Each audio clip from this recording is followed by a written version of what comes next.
Did you know that the US government quietly profits from crime? Not in the conspiracy theory sense, but in cold, hard numbers. Every year, the United States earns tens of billions of dollars from illegal activities it claims to fight. From drug busts that fund police departments to Wall Street penalties that boost federal revenue, the system that punishes criminals is also built to profit from them. And in the middle of this story, you'll discover how one U.S. agency managed to turn a single criminal operation into over $9 billion in government profit without ever producing or selling a single product. Stay till that part, because it'll change the way you see crime, punishment, and money in America forever. The business of punishment. In the United States, punishment is not just justice, it's business. The U.S. prison system generates over $80 billion a year. From private prisons to inmate labor, the government collects taxes, contracts, and service fees on nearly every dollar that moves through this system. Even state prisons, which are publicly owned, sell inmate-made goods to federal agencies and private corporations.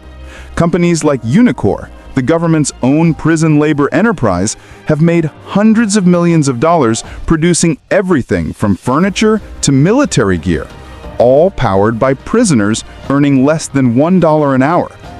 Every time someone goes to jail, the system earns. Wall Street crimes that pay the Treasury. When Wall Street misbehaves, the Justice Department doesn't just punish, it profits. Between 2008 and 2023, American banks paid over $340 billion in fines for financial crimes, including fraud, insider trading, and money laundering. But here's the twist. Those fines don't go to victims. They go to the U.S. Treasury, funding government budgets and operations.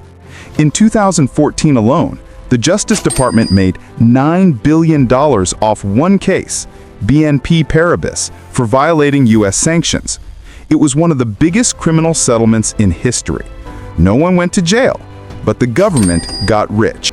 In 2020 alone, the DOJ collected $17 billion from corporate penalties, most from companies that were too big to fail. Justice, it seems, has a price tag. Crime as revenue.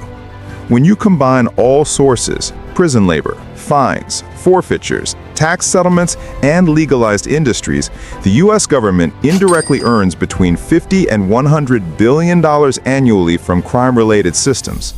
That money funds everything from law enforcement to public programs. It's a cycle where crime fuels cash and cash fuels more control. So when people say crime doesn't pay, they might be right for individuals, but for governments, it's one of their most reliable business models. If you thought the U.S. system was about justice, think again. It's about profit.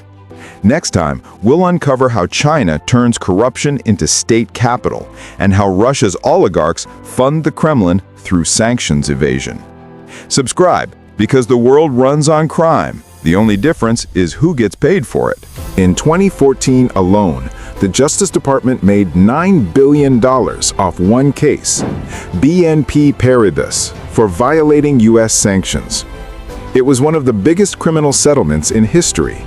No one went to jail, but the government got rich. That's the story I mentioned earlier, the case that made the U.S. $9 billion without producing anything, just by enforcing its laws on others. Civil forfeiture is a legalized theft. Then comes civil asset forfeiture, the government's legal right to seize property suspected of being linked to a crime. You don't have to be convicted, you don't even have to be charged. Between 2000 and 2019, U.S. police agencies seized over $68 billion in cash and property. The DEA, FBI, and local law enforcement keep a share of what they take, often spending it on vehicles, weapons, and training. In some states, seized money makes up to 20% of local police budgets.